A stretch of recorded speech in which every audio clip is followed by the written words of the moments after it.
MLC ఓటర్ల నమోదుపై సంచలన వ్యాఖ్యలు చేశారు మాజీ civil supply chairman Arvind Singh. ఇక కరీంనగర్లో మీడియాతో మాట్లాడారు. ఎలక్షన్ కమిషన్ ఎమ్మెల్సీ ఓటర్ నమోదు కార్యక్రమాన్ని ఆన్లైన్ ద్వారా చేపట్టిందన్నారు. ఇప్పటికే 4 జిల్లాల వ్యాప్తంగా 3,86,000 ఓట్లు నమోదయ్యాయన్నారు.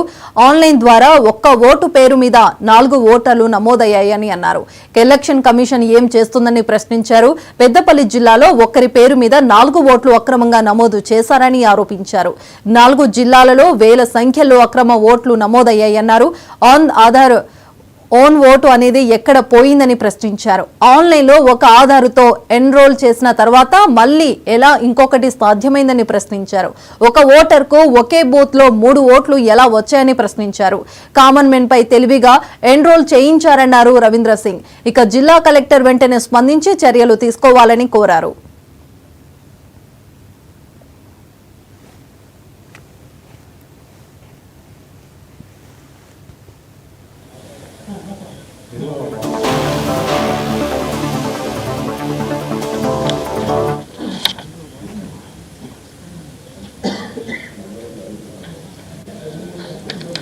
ఇంకొకటి చివరిగా నా రిక్వెస్ట్ ఏంటంటే కొన్ని